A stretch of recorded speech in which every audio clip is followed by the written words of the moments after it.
Kepada yang terhormat Kepala SDN 14 Masjid Timur Bapak Agnianto SPD, kepada yang terhormat calon guru penggerak Bapak Heri Susanto SPD, kepada yang terhormat Bapak Ibu guru dan staf SDN 14 Masjid Timur. Pertama-tama marilah kita panjatkan rasa puji syukur kehadirat Allah Subhanahu wa taala. Dengan nikmat sehatnya kita dapat berkumpul di SDN 14 Masjid Timur dalam acara diseminasi budaya positif tanpa halangan suatu apapun. Salawat salam tetap tercurahkan kepada junjungan kita Nabi Agung Muhammad yang kita nantikan syafaatnya di hari kiamat. Izinkan saya membacakan susunan acara pada pagi hari ini. Acara yang pertama, pembukaan. Marilah kita buka acara pagi hari ini dengan membaca lafaz basmalah. Acara yang kedua, menyanyikan lagu Indonesia Raya dan Mars Musuji. Hadirin dimohon berdiri. Assalamualaikum warahmatullahi wabarakatuh. Waalaikumsalam warahmatullahi wabarakatuh. Abipun, Yakul, Abipun, Yakul. Profesor Sabri, Wasari Amri, Walau Kita Bilisani, Yakul Koli, Bapak yang saya hormati, calon guru penggerak, Bapak Heri Susanto, Sarjana Pendidikan, Bapak Ibu Dewan Guru SD Negeri 14 Masjid Timur maupun staf. Pertama, mari kita mengucapkan rasa syukur kita kehadirat Allah Subhanahu wa taala. Alhamdulillah Bapak Ibu, kita punya satu calon guru penggerak hari ini Pak Susanto. Ini tentu menjadi motivasi untuk kawan-kawan semua untuk terus mengembangkan diri agar menambah pengetahuan, menambah ilmu melalui era digital saat ini, melalui proses pembelajaran yang melalui calon guru penggerak yang dilaksanakan di BGP ya Mas ya. Nah ini tentu kita berharap pada tenaga muda Pak Angga, Bu Nurwanti dan seterusnya, ada Bu Dea, ini ke depan kita berharap dapat mendaftar ke CGP ke ini yang berikutnya. Selanjutnya salawat salam juga mari kita sampaikan salam kita kepada Nabi Muhammad SAW yang kita harapkan sahabatnya di Yaumil Qiyamah. Bapak Ibu yang saya hormati, dalam prosesnya ini tentunya banyak sekali materi yang diberikan oleh BGP untuk menambah wawasan kita melalui calon guru penggerak. Adapun nanti outputnya hasil dari yang sekarang tentunya sangat bermanfaat untuk kita semua, sehingga dalam ini menularkan dulu ke Bapak Ibu yang saat ini ya, sehingga untuk mengetahui lebih jauh nanti saya berharap Bapak Ibu juga dapat mendaftar ke berikutnya, sehingga sekali lagi dapat bermanfaat untuk kita, khususnya untuk sekolah kita ya. Dari pribadi mungkin itu pengembangan dirinya, selanjutnya ininya untuk ke depan.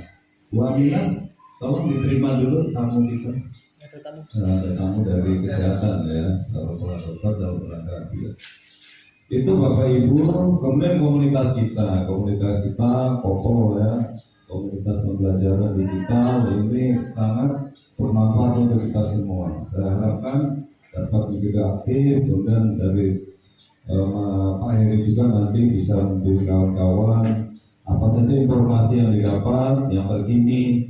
Ini berkaitan juga nanti dengan Bapak Ibu yang saat ini alami ya, yaitu apa? Ke PPG ya, ini berkaitan, banyak materi-materi berkaitan di situ. Kemudian kita berdoa juga ke depan, nanti ada budaya Pak Angga ini nanti di piloting ketiga berharap juga nanti masuk ya, amin. Selanjutnya juga ke depan Bu Kiki, Bu Risa dapat berkesempatan, karena itulah proses ya, ada masanya kita bergantian ya Bu Sri Rahayu saya ini berproses juga, ya.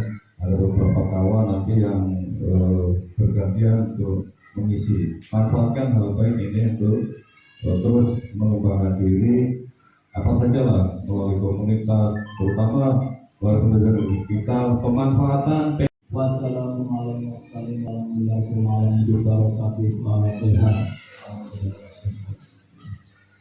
Wassalamualaikum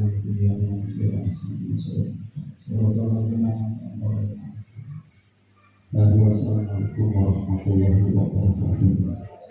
Salam Nabi yang selalu senantiasa kita nantikan syafaatnya di yaumil qiyamah. Bapak Ibu yang saya hormati, perkenankan nanti saya di sini menyampaikan kegiatan yang intinya kegiatan ini sebenarnya sudah pernah kita bahas di sekolah penggerak, Bapak Ibu ya. Dulu sudah pernah saya juga menyampaikan tentang budaya positif, tetapi kita hanya mengulas saja. Ini adalah salah satu bentuk. Kalau memang dulu itu ada dokumentasi video, mungkin saya nggak buatnya. Nanti Bapak Ibu di kegiatan budaya positif ini nanti Bapak Ibu bisa menerapkan secara langsung, Bapak Ibu. Jadi ini adalah salah satu bentuk aksi nyata dari modul 1.4. Alhamdulillah sampai saat ini saya sudah melaksanakan kurang lebih setengah dari modul yang akan dibahas di kegiatan CDB. Jadi modulnya ada 10 Bapak Ibu. Ini sebenarnya nanti mungkin dalam waktu jeda beberapa hari lagi mungkin saya akan menyampaikan ada tentang beberapa modul lagi yang harus memang itu disebarluaskan di lingkungan satuan pendidikan, terutama di SD kita ini. Jadi sekarang saya sudah sampai di budaya positif, nanti mungkin ada modul lagi.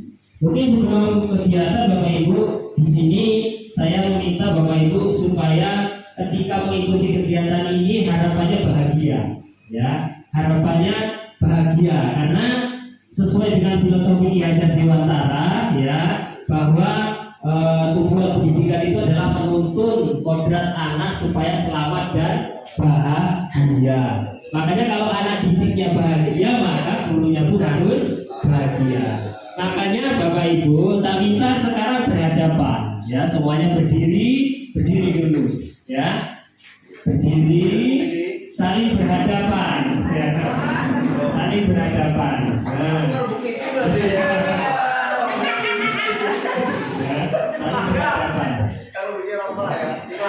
Mulakan hari Anda dengan senyuman, ya, mulakan hari Anda dengan senyuman, ya. Nah sekarang tatap yang ada di depan Anda. Makanya sebelum saya suruh senyum aja sudah ketawa, ya. Jadi harapannya nanti Bapak Ibu bisa senyum ketika mengikuti kegiatan ini nanti. Jadi jangan seolah-olah ini jadikan beban. Silakan ditatap, mulai senyum tipis. Mulai dari senyum tipis. Saya nggak menyuruh Bapak Ibu ketawa, tapi hanya senyum, ya. Saya nggak menyuruh, tapi Bapak Ibu bisa ketawa, tandanya Bapak Ibu ada rasa bahagia dalam dirinya. Silakan, 30 detik, ya, 30 detik. Ya, hanya diminta tersenyum tapi akhirnya ketawa, kan? Nah, gunakan dari diri Bapak Ibu sekalian. Ya, berarti timbul, ya, silakan kembali lagi duduk Bapak Ibu. Budaya positif nanti ada beberapa hal yang akan saya bahas. Yang pertama di situ adalah paradigma perubahan paradigma positif, ya. Kemudian disiplin positif, nilai-nilai kebajikan, kemudian kebutuhan dasar manusia, motivasi perilaku manusia, posisi kontrol guru, keyakinan kelas, dan segitiga restitusi. Kemarin yang sempat kita bahas di situ ada keyakinan kelas dan restitusi, ya, yang sudah kita bahas. Jadi nanti mungkin nggak sampai ke situ karena kemarin mungkin sudah kita bahas, tetapi nanti bisa kita ulas sedikit Bapak Ibu, ya. Coba sekarang Bapak Ibu kata budaya positif tadi di awal yang terbenak dalam pikiran Bapak Ibu apa? Sopan, santun, terus ramah-tamah, apa? Maju. maju ya. Lainnya Bapak Ibu Disiplin. disiplin ya. Jadi ketika kita melihat budaya positif ya, sebenarnya tempat kita sudah melaksanakan di rutinitas kegiatan kita ya. Ketika salaman pagi itu salah satu budaya positif, itu bentuk budaya positif yang nyata dirasakan oleh peserta didik ya. Nah, tetapi budaya positif di sini nantinya Bapak Ibu ya, harapannya nanti bisa langsung dirasakan manfaatnya oleh peserta didik ya, baik itu dalam proses pembelajaran dan juga dalam proses penanganan sebuah masalah nantinya. Nah, mudah-mudahan ya. Anak dalam cerita tembok. Iya. Anak memahami itu. Satu. Ya. Apalagi itu nanti. Itu satu poin. Kira apa lagi? Bisa nggak seorang guru mengontrol murid? Walaupun tidak secara keseluruhan, ketika memberikan tugas anak buka halaman sekian, secara nggak langsung anak sesuai keinginan kita membuka halaman sekian dengan petunjuk kita membaca dan seterusnya. Lain lagi ketika anak-anak nggak boleh buang sampah jangan sembarangan. Harapan kita walaupun tidak secara keseluruhan pada saat itu terkena keinginan kita. Iya, ya.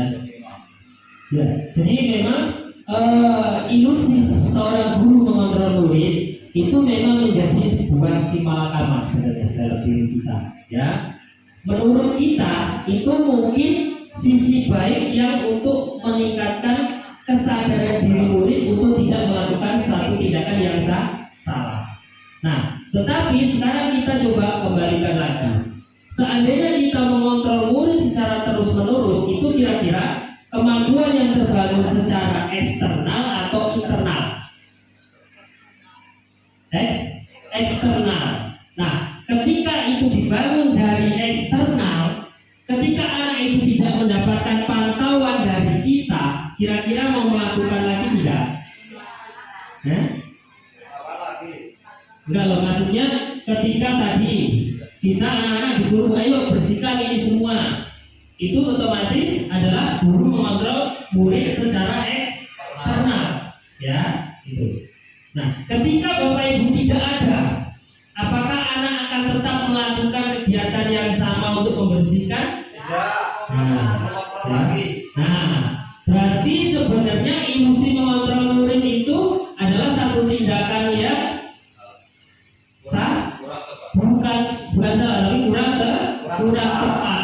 Ya, jadi tidaknya kita harus menyadarkan diri murid dari dalam bahwa kebersihan itu adalah sebagian dari iman. Kebersihan itu adalah tanggung jawab bersama.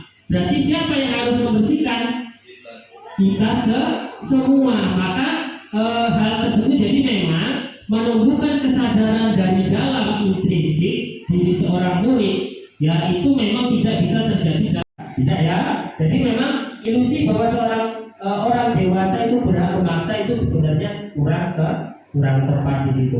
Jadi memang orang dewasa punya hak sebenarnya, punya hak dalam satu lingkungan. Tetapi mereka pun punya hak juga, ya, punya hak untuk dilindungi dalam kegiatannya. Makanya di dalam kita mengontrol guru, di situ kita lihat nanti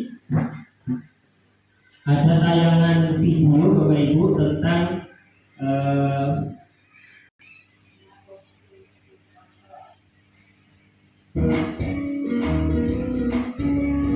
Bapak Ibu nanti bisa saksikan video ini. Ya, Ibu dan Bapak guru hebat dalam penerapan disiplin positif restitusi. Salah satu program yang dikembangkan adalah 5 posisi kontrol. 5 posisi kontrol dalam restitusi adalah proses perjalanan seorang pendidik agar dapat mengenali dirinya. Pada video kali ini, kita akan membahas tentang 5 posisi kontrol yang dikembangkan oleh Dayan dosen dan contoh penerapannya. Saya harus beli nyaman basket, Bu.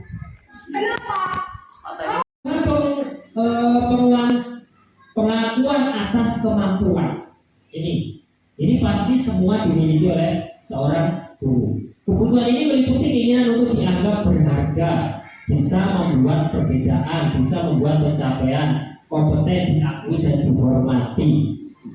Yang sudah pernah terjadi di tempat kita yang baru-baru ini apa Bapak Ibu? Bahwa kita itu memiliki kebutuhan dasar tentang penguasaan, rasa aman dan nyaman di sekolah kita, bahwa di sekolah kita adalah itu lini penguasaan kita.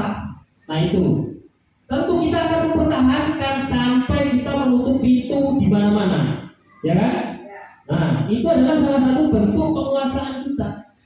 Ya, ketika di rumah maka rumah itu menjadi penguasaan kita.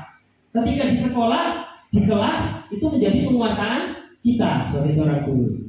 Ya, itu tidak kita sadari, itu memang di dalam diri kita ada kebutuhan dasar tentang penguasaan. Ya, tidak kita pungkiri, memang kebutuhan dasar itu harus terpenuhi.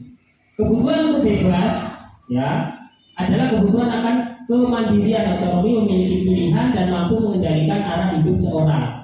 Anak-anak yang kebutuhan kebebasannya tinggi menginginkan pilihan. Mereka perlu banyak bergerak, suka mencoba-coba, tidak terlalu terpengaruh orang lain, dan senang mencoba hal-hal baru yang menarik. Nah, kira-kira yang tumbuh dalam diri Bapak Ibu tentang kebebasan apa Bapak Ibu? Penguasaan kebebasan yang tumbuh dalam diri Bapak Ibu. Kira-kira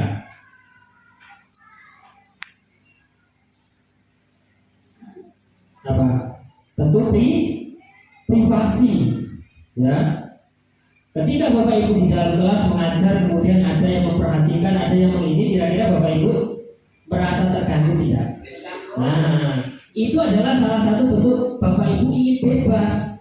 Ini hak saya loh. Kelas ini ruangan saya loh. Mau saya apakan, ini adalah tugas saya. Ini adalah kebebasan saya mau melakukan apapun di dalam kelas. Gitu. Jadi tidak harus diintimidasi. Ya, gitu. Itu yang baru-baru ini terjadi di dalam sekolah kita.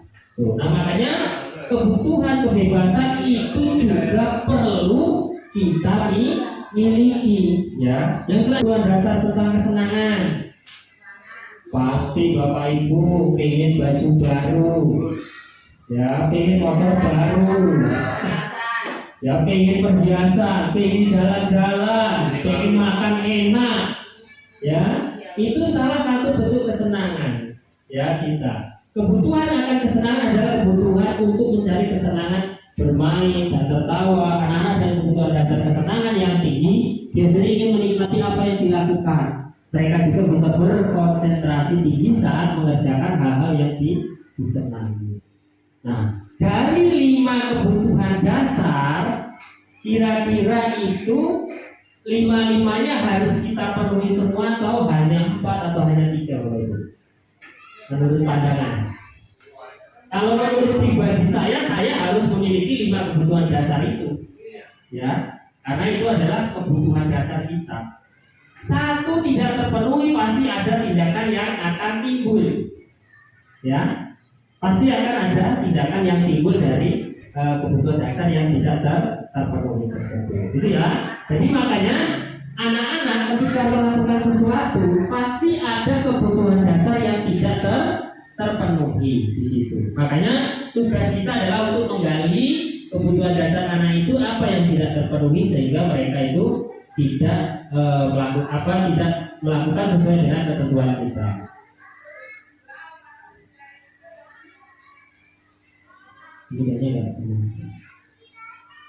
Nah ini Bapak Ibu yang perlu kita ketahui, ada konsep disiplin dengan apa lagi? Bicara kasar, ya. Terus kalau tidak nyaman, ya, hukuman, konsep disiplin hukuman yang tidak nyaman, yang membuat murid itu tidak nyaman. Contohnya, dimarahi bisa jadi, terus murid akhirnya menjadi takut, ya. Akhirnya terus memaksa itu berarti terpaksa sebenarnya, ya. Jadi mereka itu melakukan sesuatu karena apa? Karena ada paksaan takut dengan Bu Sri. Ya, itu. Kemudian murid menyembunyikan kesalahan. Ya, murid menyembunyikan kesalahan. Nah, ketika satu hukuman itu kita terapkan di dalam proses penyelesaian masalah, ya, maka ketika murid mungkin bertemu dengan Bu Sri yang tadinya kemarin sudah dimarahi, sudah lakukan sesuatu, mereka akan menyembunyikan sesuatu tersebut. Akhirnya apa? Mungkin anak lari lewat belakang supaya nggak ketahuan Bu Sri. Ya, ketika sholat mungkin disuruh-suruh doa itu dimarahi, akhirnya anak nyumpul menyembunyikan dirinya. Ya, itu. Kemudian murid menjadi rendah diri, seolah-olah tidak ada harganya di depan guru. Kemudian penghargaan, ya. Ini yang pernah kita lakukan di kurikulum 13. Penghargaan salah satu kita memberi yang dapat buku, dapat pena, pensil pasti si A. Untuk apa saya belajar? Nah itu biasanya mematikan kreativitas. Menghukum dengan sistem ranking. Nah itu ternyata itu masuk dalam hal yang konsep disiplin dengan identitas gagal. Ya. Ternyata dengan penghargaan itu juga bisa merampas hak dan menghargai dirinya. Ya. Jadi ketika mereka melakukan kreativitas yang itu tidak dilakukan lagi karena mungkin sudah tidak mendapatkan penghargaan, contohnya, ya, kita salah juga ketika ada anak yang sudah bersikeras ikut kegiatan OSN. Ternyata ketika kita patahkan dia nggak bisa ikut, kira-kira itu merampas hak dan menghargai dirinya tidak. Nah, itu makanya kita harus mengalihkan, kita buatkan lomba di dalam sekolah supaya mereka itu merasa dihargai. Nah, itu sebenarnya salah satu bentuk konsep disiplin dengan identitas gagal adalah merampas hak. Ya. Dan selanjutnya dengan sukses. Ya, konsep disiplin dengan identitas sukses. Ya, konsekuensi dan restitusi. Ya. Jadi konsekuensi itu adalah penguatan jangka pendek, ya.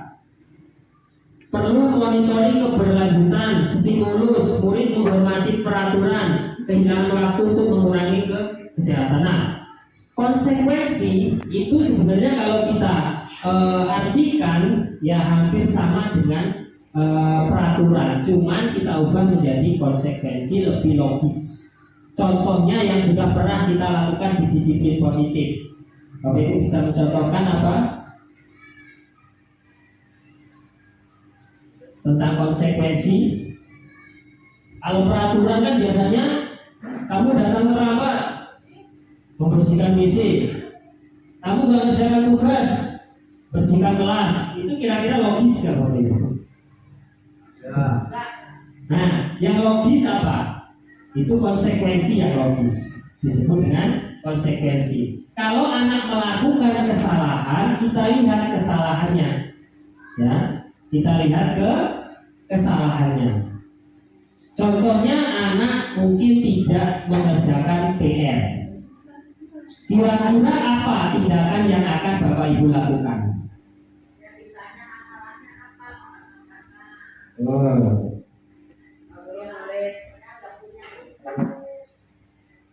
Suruh kerjakan waktu jam istirahat. Ya kalau istirahat dulu sebelum selesai. Ya. Itu salah satu bentuk tindakannya yang disampaikan oleh Bu Ainun tadi, ya. Jadi kita harus bisa memvalidasi tujuh kesalahannya, ya. Anak tidak mengerjakan tugas. Sekarang contohnya, saya contohkan ketika anak tidak mengerjakan tugas dengan membersihkan WC, itu kira-kira konsekuensi atau hukuman? Hukuman. Kalau anak tidak mengerjakan tugas, kemudian waktu istirahatnya disita untuk mengerjakan tugas di waktu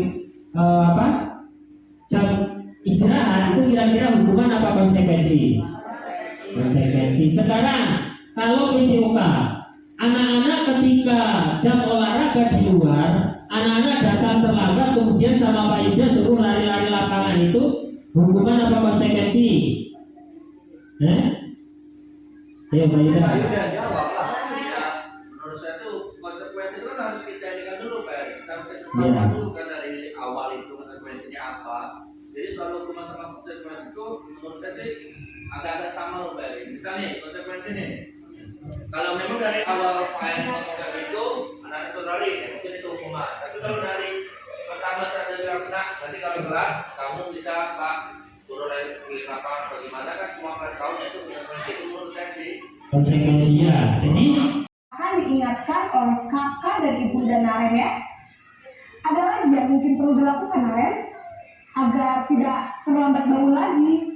tidak ada Bu. Baik Naren, terima kasih untuk kerjasama kamu. Sekarang kamu perlu kembali ke kelas untuk belajar. Baik Bu, terima kasih. Posisi manajer adalah posisi kontrol yang disarankan untuk membimbing murid memiliki sikap disiplin yang positif. Murid dapat belajar dari kesalahannya dan mencari sebuah solusi untuk menyelesaikannya. Ibu dan Bapak guru hebat, setelah mengamati adegan kelima posisi kontrol tadi, kira-kira posisi mana yang paling ideal? Posisi mana yang dapat menunjang motivasi intensif murid? Ya, tentu posisi manajer.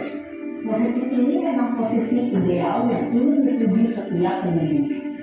Pada posisi inilah, guru dapat menerapkan disiplin positif yang berpihak pada murid, yang memerdekakan murid. Perjalanan seorang pendidik tentunya tidak mudah untuk sampai pada posisi seorang manajer. Namun, tujuan kita pasti, yaitu menciptakan murid-murid yang mandiri, merdeka, dan bertanggung jawab. Semoga penggambaran 5 posisi kontrol yang telah diperlihatkan ini dapat menjadi ajang refleksi bagi kita semua, agar dapat terus mengasah dan menerapkan disiplin positif yang memerdekakan murid. Mari terus berlatih dan bersemangat. Selamat menerapkan. Tadi kita sudah menyaksikan beberapa tayangan video ya tentang posisi kontrol guru ya, posisi kontrol guru. Kira-kira ya selama ini kita sebagai guru itu ada di posisi mana? Yang pertama tadi kalau saya Pak hukum. Ada yang menjadi apa? Seorang teman atau membuat rasa bersalah ya. kalau Pak Eri ini kalau saya lihat dari video tadi, saya tergantung muridnya Pak Eri. Ya. Saya tergantung muridnya.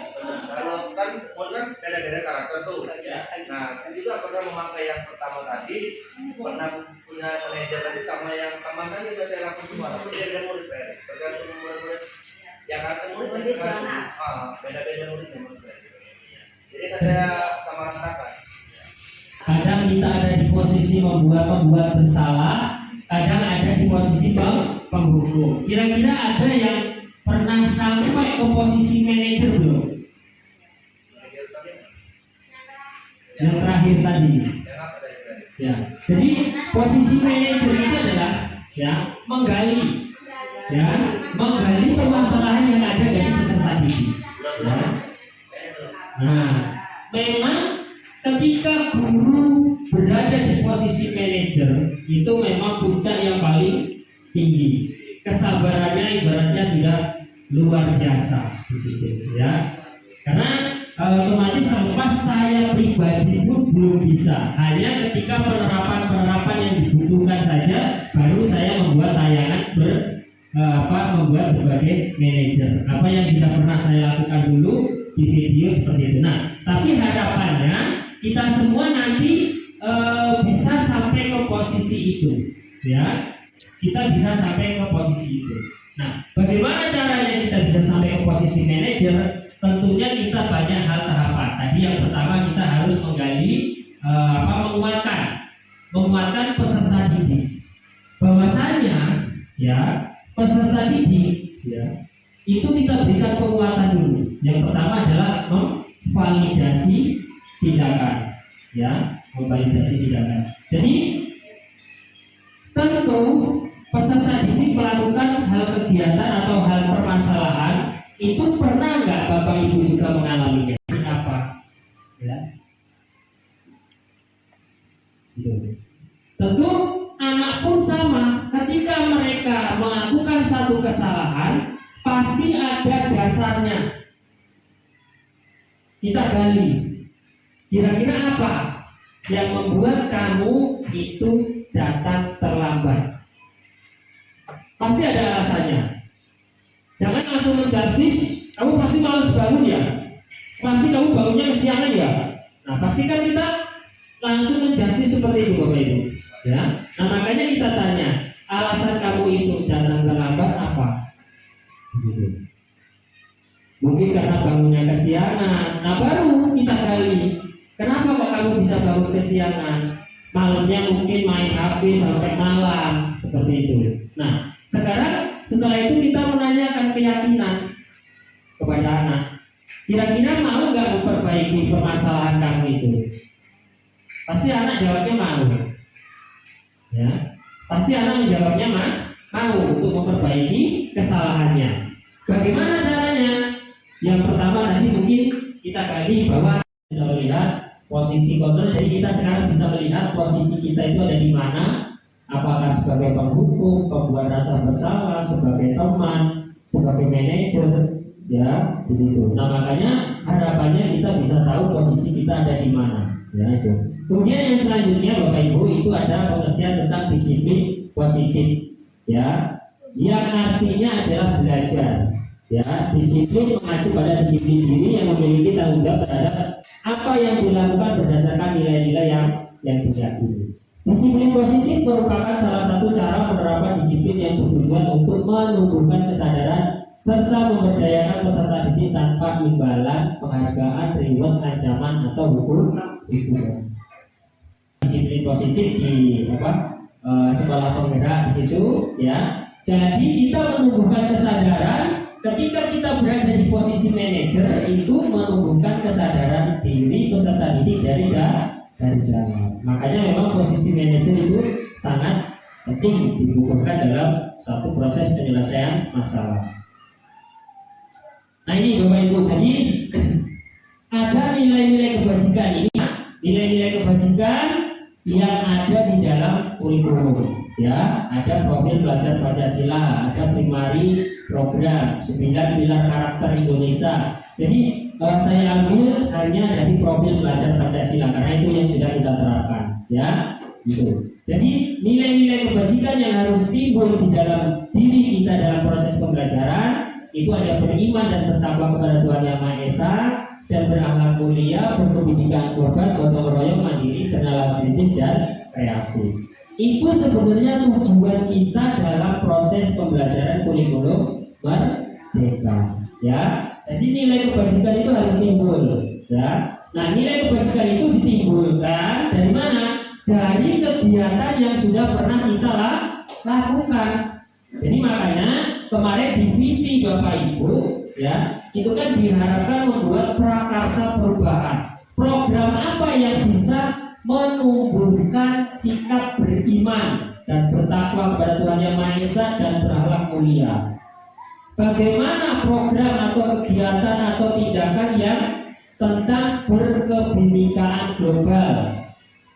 Program apa yang kira-kira bisa mewujudkan visi tentang gotong royong, mandiri, bernalar kritis, kreatif? Nah itulah salah satu tuntutan kita Bapak Ibu untuk membuat prakarsa perubahan, ya, untuk mewujudkan nilai-nilai kebajikan yang ada di dalam profil pelajar Pancasila. Makanya di dalam dimensi ada elemen, ya, ada elemen. Kita, ya, melihat anak yang melakukan kesalahan, kita kembali ke sini Bapak Ibu. Setiap manusia itu pasti memiliki kebutuhan dasar. Bapak Ibu sekarang tak tanya, Bapak Ibu memiliki kebutuhan dasar nggak? Kebutuhan apa yang perlu Bapak Ibu penuhi?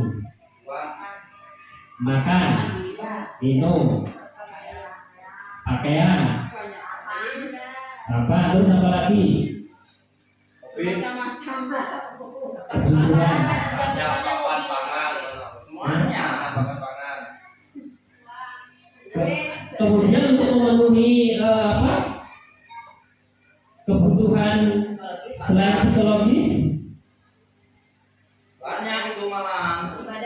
Apa contohnya, Pak Tawin?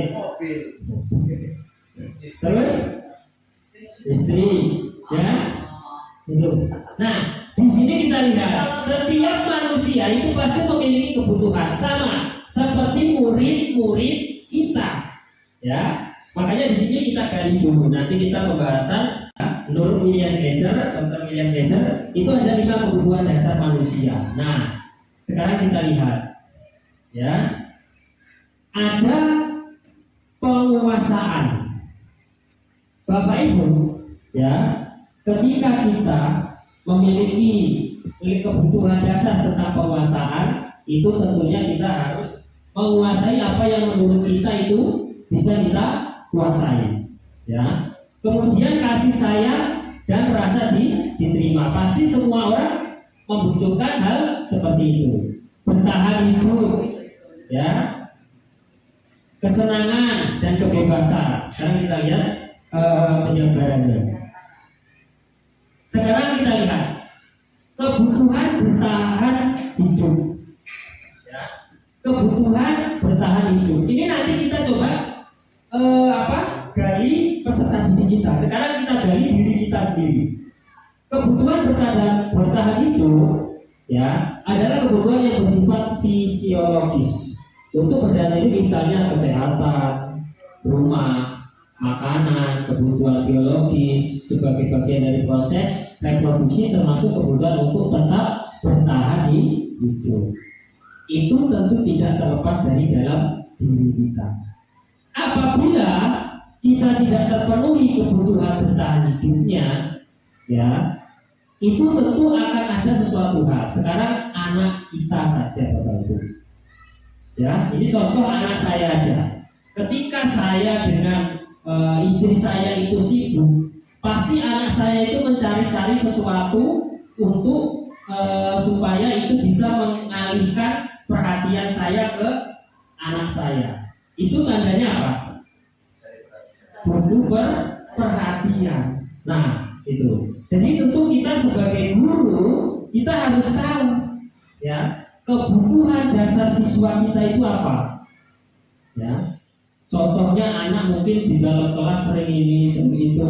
Nah, itulah tugas kita nanti setelah kita memahami 5 kebutuhan dasar manusia ini, kita akan tahu, oh, anak ini butuh kebutuhan ini yang tidak terpenuhi, ya. Kemudian yang selanjutnya kasih sayang dan rasa diterima. Kebutuhan untuk diterima, kebutuhan ini dan 3 kebutuhan berikutnya adalah kebutuhan yang psikologis, kebutuhan untuk disayangi dan diterima, meliputi kebutuhan akan hubungan dan koneksi sosial. Kebutuhan untuk memberi dan menerima kasih sayang dan kebutuhan untuk merasa menjadi bagian dari satu kelompok. Kebutuhan ini meliputi keinginan untuk tetap terhubung dengan orang lain, seperti teman, keluarga, pasangan hidup, teman kerja, binatang peliharaan, dan kelompok di mana kita tergabung. Bapak Ibu, ya, kita lihat biasanya peserta didik kita, ya, ketika kita melakukan sesuatu, dia mengalihkan kegiatan pandangan kita atau perhatian kita, itu tentu kita harus berani, Bapak Ibu, ya, itu harus berani. Ini yang saya lihat, murid Pak Tawi dulu, Pak Tawi, ya, Jidan, ya. Nah, itu kan aktif sekali, ya. Nah, itu kalau menurut Bapak Ibu, kebutuhan dasar anak tersebut yang tidak dipenuhi apa? Perhatian dan kasih sayang. Makanya dia mencari-cari sesuatu agar diperhatikan. Kadang lari-lari, kadang dari teman, kadang males kalau disuruh, ya. Nah, itu. Jadi memang kebutuhan dasar manusia, 5 kebutuhan itu harus setara terpenuhi, Bapak Ibu, ya. Itu. Jadi pengakuan atas kemampuan ini pasti semua dimiliki oleh seorang guru. Kebutuhan ini meliputi keinginan untuk dianggap berharga, bisa membuat perbedaan, bisa membuat pencapaian, kompeten, diakui dan dihormati. Yang sudah pernah terjadi di tempat kita yang baru-baru ini apa, Bapak Ibu? Bahwa kita itu memiliki kebutuhan dasar tentang penguasaan, rasa aman dan nyaman di sekolah kita, bahwa di sekolah kita adalah itu Ini penguasaan kita. Nah itu tentu kita akan mempertahankan sampai kita menutup pintu di mana-mana, ya kan? Nah itu adalah salah satu bentuk penguasaan kita. Ya, ketika di rumah maka rumah itu menjadi penguasaan kita. Ketika di sekolah, di kelas itu menjadi penguasaan kita sebagai seorang guru. Ya, itu tidak kita sadari, itu memang di dalam diri kita ada kebutuhan dasar tentang penguasaan. Ya, tidak kita pungkiri, memang kebutuhan dasar itu harus terpenuhi. Kebutuhan untuk bebas, ya, adalah kebutuhan akan kemandirian, otonomi, memiliki pilihan dan mampu mengendalikan arah hidup seorang. Anak-anak yang kebutuhan kebebasannya tinggi menginginkan pilihan. Mereka perlu banyak bergerak, suka mencoba-coba, tidak terlalu terpengaruh orang lain, dan senang mencoba hal-hal baru yang menarik. Nah, kira-kira yang tumbuh dalam diri Bapak Ibu tentang kebebasan apa, Bapak Ibu? Penguasaan kebebasan yang tumbuh dalam diri Bapak Ibu. Kira-kira.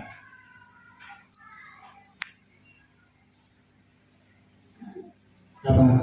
Tentu privasi, ya. Ketika Bapak Ibu di dalam kelas mengajar, kemudian ada yang memperhatikan, ada yang mengini, kira-kira Bapak Ibu merasa terganggu tidak? Nah, itu adalah salah satu bentuk Bapak Ibu ingin bebas. Ini nih hak saya loh. Kelas ini ruangan saya loh. Mau saya apakan, ini adalah tugas saya. Ini adalah kebebasan saya mau melakukan apapun di dalam kelas. Gitu.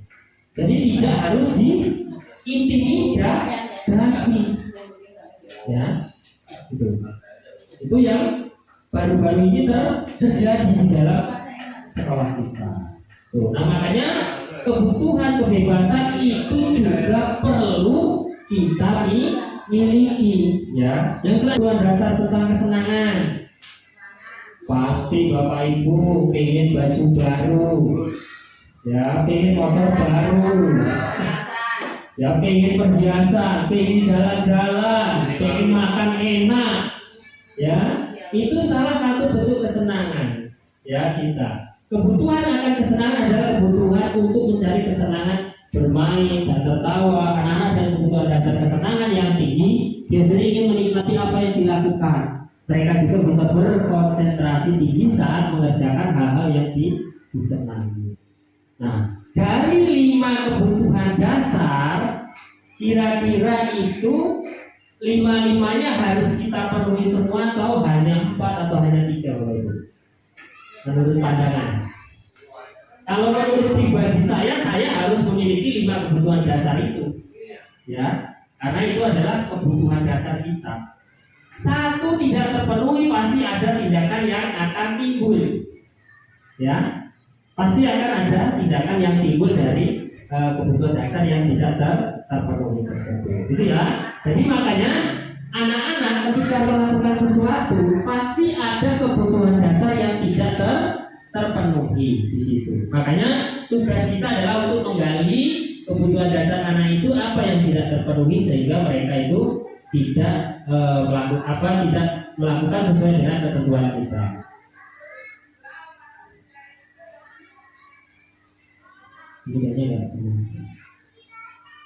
Nah ini Bapak Ibu yang perlu kita ketahui, ada konsep disiplin dengan apa lagi? Bicara kasar, ya. Terus kalau tidak nyaman, ya, hukuman, konsep disiplin hukuman yang tidak nyaman, yang membuat murid itu tidak nyaman. Contohnya, dimarahi bisa jadi, terus murid akhirnya menjadi takut, ya. Akhirnya terus memaksa itu berarti terpaksa sebenarnya, ya. Jadi mereka itu melakukan sesuatu karena apa? Karena ada paksaan takut dengan busri, ya, itu. Kemudian murid menyembunyikan kesalahan, ya, murid menyembunyikan kesalahan. Nah, ketika satu hukuman itu kita terapkan di dalam proses penyelesaian masalah, ya, maka ketika murid mungkin bertemu dengan busri yang tadinya kemarin sudah dimarahi, sudah dilakukan sesuatu, mereka akan menyembunyikan sesuatu tersebut. Akhirnya apa? Mungkin anak lari lewat belakang supaya nggak ketahuan istri, ya. Ketika sholat mungkin disuruh-suruh doa itu dimarahi, akhirnya anak ngumpul menyembunyikan dirinya, ya, itu. Kemudian murid menjadi rendah diri, seolah-olah tidak ada harganya di depan guru. Kemudian penghargaan, ya, ini yang pernah kita lakukan di kurikulum 13. Penghargaan salah satu kita memberi yang dapat buku, dapat pena, pensil pasti si A.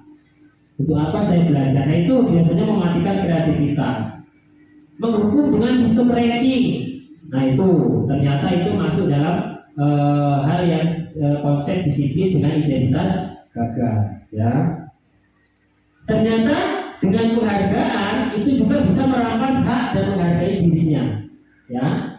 Jadi ketika mereka melakukan kreativitas yang itu tidak dilakukan lagi karena mungkin sudah tidak mendapatkan penghargaan, contohnya, ya, kita salah juga ketika ada anak yang sudah bersikeras ikut kegiatan OSN. Ternyata ketika kita patahkan dia nggak bisa ikut, kira-kira itu merampas hak dan menghargai dirinya tidak? Nah, itu makanya kita harus mengalihkan, kita buatkan lomba di dalam sekolah supaya mereka itu merasa dihargai. Nah itu sebenarnya salah satu bentuk konsep disiplin dengan identitas gagal adalah merampas hak. Ya. Dan selanjutnya dengan sukses. Ya, konsep disiplin dengan identitas sukses.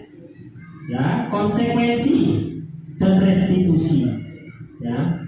Jadi konsekuensi itu adalah penguatan jangka pendek. Ya. Perlu monitoring keberlanjutan, stimulus, murid menghormati peraturan, kehilangan waktu untuk mengurangi kesehatan. Nah, konsekuensi itu sebenarnya kalau kita artikan ya hampir sama dengan peraturan, cuman kita ubah menjadi konsekuensi lebih logis. Contohnya yang sudah pernah kita lakukan di disiplin positif. Bapak Ibu bisa mencontohkan apa? Tentang konsekuensi. Kalau peraturan kan biasanya kamu datang terlambat membersihkan WC, kamu nggak ngerjakan tugas bersihkan kelas, itu kira-kira logis nggak Bapak Ibu? Ya. Nah, yang logis apa? Itu konsekuensi yang logis, disebut dengan konsekuensi. Kalau anak melakukan kesalahan, kita lihat kesalahannya, ya. Kita lihat kesalahannya. Contohnya anak mungkin tidak mengerjakan PR. Kira-kira apa tindakan yang akan Bapak Ibu lakukan?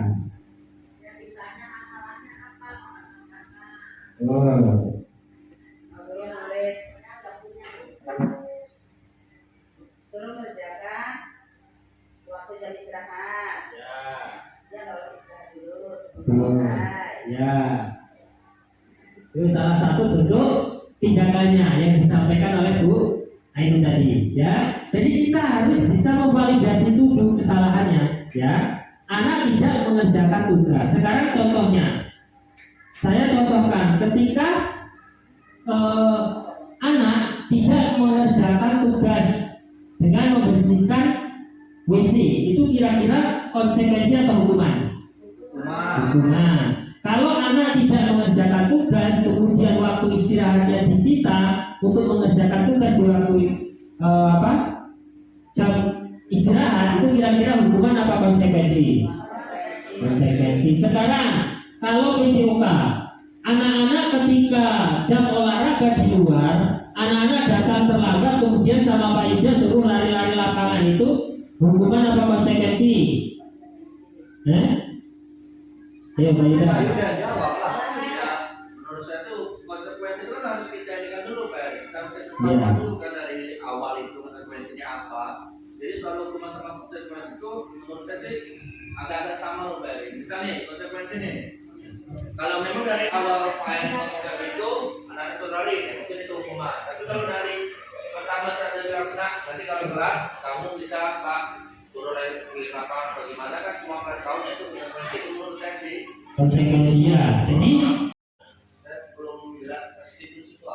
Nah, restitusi itu nanti kembalinya ke sini Pak Indra.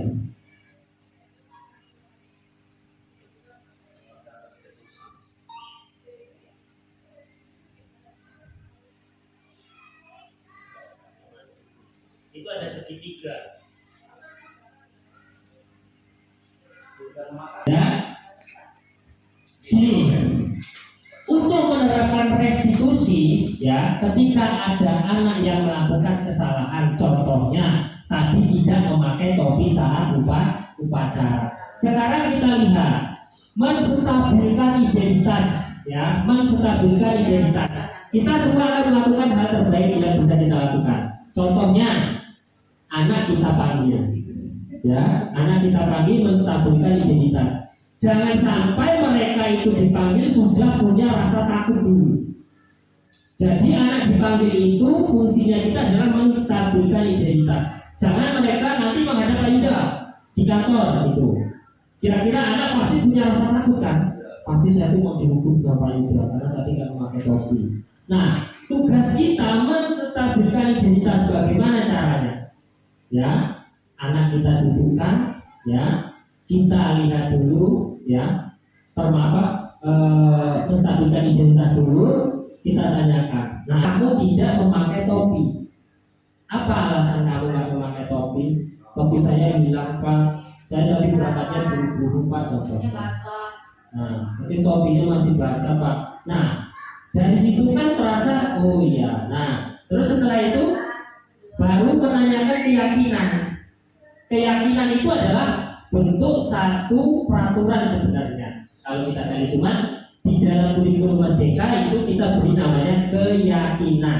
Nah, keyakinan apa yang pernah kita buat di dalam kelas atau sekolah? Tentukan sekolah punya aturan memakai seragam saat berupacara atau memakai seragam lengkap saat berupacara, ya kan? Pasti setiap sekolah seperti itu. Nah, contohnya apa? Iya Pak, memakai seragam lengkap, topi, dasi, baju putih merah, sepatu hitam, ya, kaos kaki. Nah, kira-kira apa yang sudah kamu langgar? Memakai topi Pak, tidak memakai topi. Nah, kira-kira apa yang bisa kamu lakukan dari kesalahan kamu tadi? Ya, mungkin saya besok masuk upacara atau hari-hari lain saya akan pakai topi Pak. Nah, dia akan timbul rasa dalam diri dia sendiri untuk meyakinkan dirinya bahwa oh besok itu saya harus pakai topi tanpa harus disuruh oleh Pak Yuda, ya, tanpa harus disuruh oleh Pak Yuda. Dia dalam diri dia akan tumbuh sendiri. Besok saya akan pakai topi Pak, gitu. Benar ya? Benar. Tuh. Nah, pastikan besok Pak Yuda bisa memantau lagi oh si A sudah pakai topi apa belum. Nah, otomatis kalau mereka ketemu Pak Yuda, oh ya besok saya ketemu Pak Yuda saya harus pakai topi dari rumah. Nah, itulah timbul keyakinan dalam diri mereka untuk melakukan perbaikan sesuai dengan kesalahannya. Nah, inilah yang disebut segitiga restitusi. Jadi anak dipanggil itu bukan dia nanti merasa tambah takut, ya, justru distabilkan identitasnya, ya. Jadi kita rendahkan dulu, ya, bahwa kita juga pernah melakukan salah, ya. Tapi kesalahan kita tentu ada dasarnya, memvalidasi apa kesalahannya. Kira-kira apa yang bisa kamu lakukan untuk memperbaiki kesalahanmu? Besok mungkin saya pulang sekolah kalau mau cuci topi tak cuci dulu Pak, gitu. Atau enggak saya cuci aja Pak, saya cantolkan supaya nggak lupa. Atau saya masukkan dalam tas Pak. Nah itu kan salah satu bentuk. Kalau anak mungkin tidak bisa memberikan tanggapan, baru kita bantu dari situ. Kita gali dulu dari permasalahan anak. Itu ya, jadi segitiga restitusi namanya Pak Ida. Paham ya? Nah itu. Jadi ini, jadi kalau kita sudah sampai ke segitiga restitusi, ya kita tandanya selesai. Kalau keyakinan jelas, semua tentu sudah tahu ya, yang pernah kita bahas. Ya. Penyelesaiannya itu tidak bisa di tempat yang sama, maka kita akan lakukan restitusi. Kita panggil setelah upacara. Makanya ada satu permasalahan yang bisa diselesaikan di satu tempat yang sama, ada permasalahan yang tidak bisa diselesaikan di satu tempat yang sama dengan cara restitusi. Itu tadi permasalahan. Berarti mulai minggu depan nggak ada lagi untuk bandel ya? Sebenarnya tidak ada. Nah, tugas nanti makanya kembali lagi ke wali kelas untuk menanyakan keyakinannya. Ya, itu.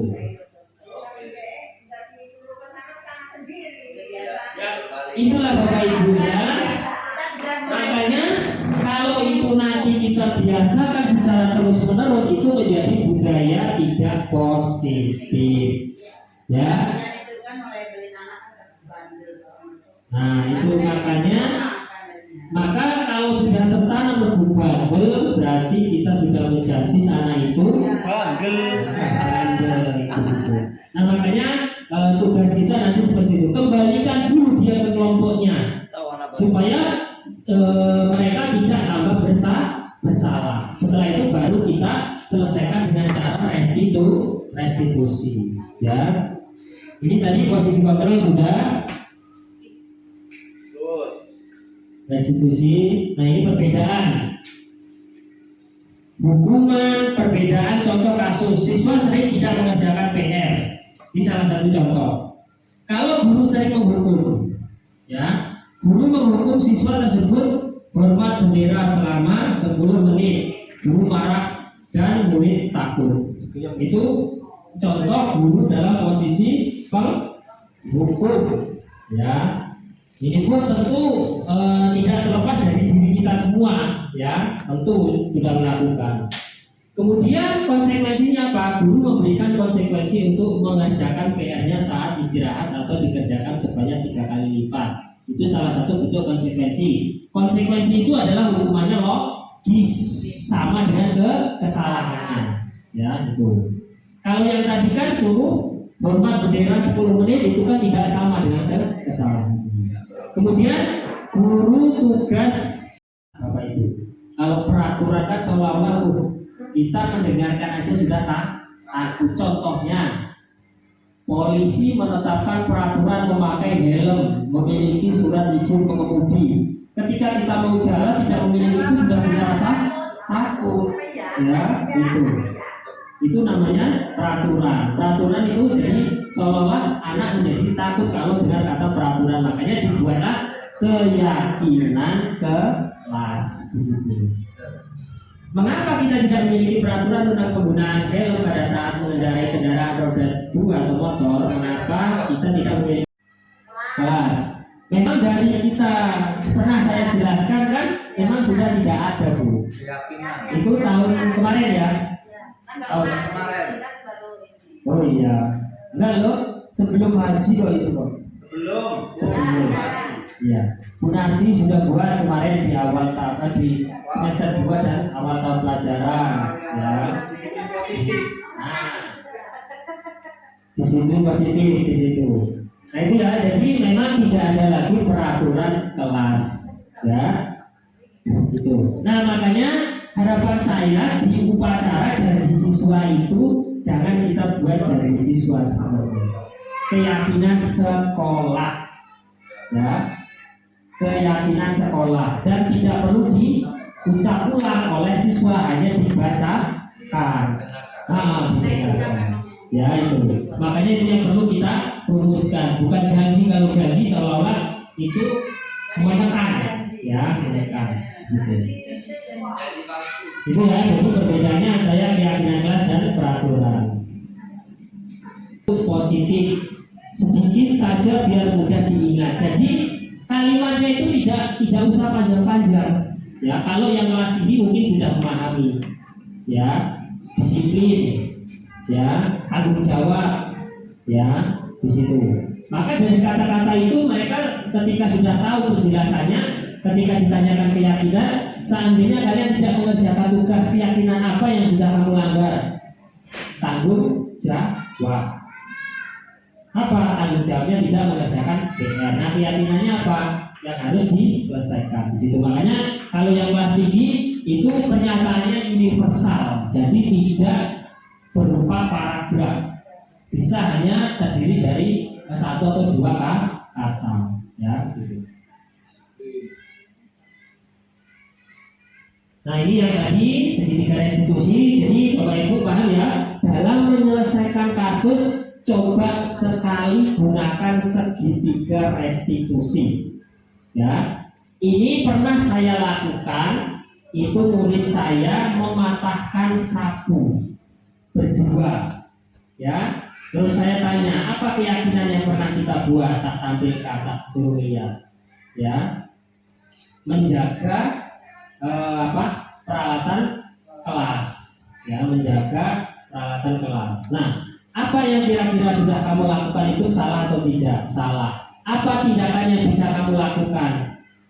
Memperbaiki Pak, dulu itu apa dan Oji. Memperbaiki Pak, bagaimana caranya memperbaiki? Bisa nggak kamu? Oji jawab, saya nggak bisa Pak. Apaan saya nggak bisa Pak? Siapa yang kira-kira bisa? Apa jawab, orang tua saya Pak.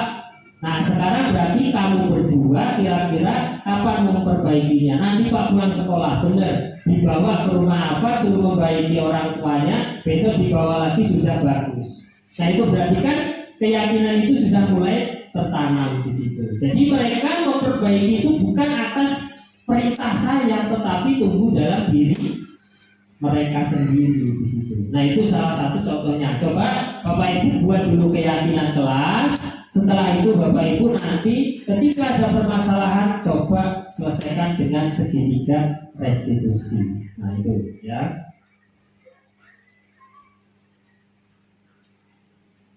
Ini tadi yang sudah saya jelaskan. Apa itu restitusi? Merupakan proses kolaboratif yang mengajarkan murid untuk mencari solusi atas masalah mereka dan membantu murid untuk berpikir ingin menjadi orang seperti apa mereka tujuannya. Ya, jadi bagaimana mereka memperlakukan orang lain. Ini dari Gosen juga menunjukkan. Nah ini ciri-ciri restitusi. Belajar dari kesalahan, memperbaiki hubungan. Jadi ketika kita menyelesaikan dengan restitusi, itu belajar dari kesalahan yang sudah pernah terjadi. Kemudian memperbaiki hubungan. Jadi antara kita dan anak itu tidak ada timbul rasa benci, tidak ada timbul rasa takut, tidak ada timbul rasa kalau kita menghukum kan seolah-olah anak jadi dendam, takut dengan kita, ya kan? Nah situ. Ketika kita menggunakan restitusi itu justru memperbaiki hubungan. Kemudian menawarkan bukan memaksa. Nah tadi yang saya lakukan kan menawarkan. Jadi tidak. Maka kalau tadi saya memaksa, apa dan Oji harus perbaiki atau ganti sapu ini. Nah itu namanya memaksa. Tapi menawarkan apa yang bisa kamu lakukan untuk supaya sapu ini kembali lagi utuh di situ. Kemudian restitusi diri adalah cara terbaik yang menuntut anak untuk melihat ke dalam diri, mencari kebutuhan dasar yang mendasari tindakan. Nah tadi ketika mereka melakukan sesuatu tentu ada alasannya. Kenapa? Tadinya mungkin berantem mainan, akhirnya menggunakan sapu. Nah maka ketika kita sudah melakukan tindakannya meyakinkan, tentu dia tidak akan mengulangi lagi. Kemudian berfokus pada karakter bukan tindakan. Ya, jadi kalau kita tindakan sama aja hukuman, maka berfokus pada karakter. Berfokus pada solusi. Jadi memang restitusi ini tidak bisa serta-merta kita terapkan sesaat itu besok anak nggak mungkin mengulangi. Tapi kalau setiap saat kita menggunakan restitusi, tentu itu akan tumbuh secara intrinsik dari dalam diri anak. Ya. Kemudian mengembalikan murid yang berbuat salah pada kelompoknya. Jadi bukan dipisah, bukan disembunyikan, ya. Tetap dia dikembalikan kepada kelompoknya karena mereka punya hak di situ, ya. Nah inilah cara penyelesaian menggunakan restitusi. Tadi udah menstabilkan identitas, validasi tindakan, menanyakan keyakinan. Nah, akhirnya selesai. Ya, begitu. Jam 10. Baik, terima kasih Bapak Ibu. Ya, itulah tentang budaya positif yang bisa saya sampaikan, apa yang menjadi arahan dari calon guru penggerak dari PDIP Lampung, terutama untuk menyebarluaskan tentang budaya positif kepada Bapak Ibu sekalian. Banyak tutur kata yang kurang berkenan dari diri saya pribadi, mohon maaf apabila ada kesalahan. Saya akhiri, wabillahi taufiq wal hidayah. Wassalamualaikum warahmatullahi wabarakatuh. Waalaikumsalam. Udah, yang apa bukan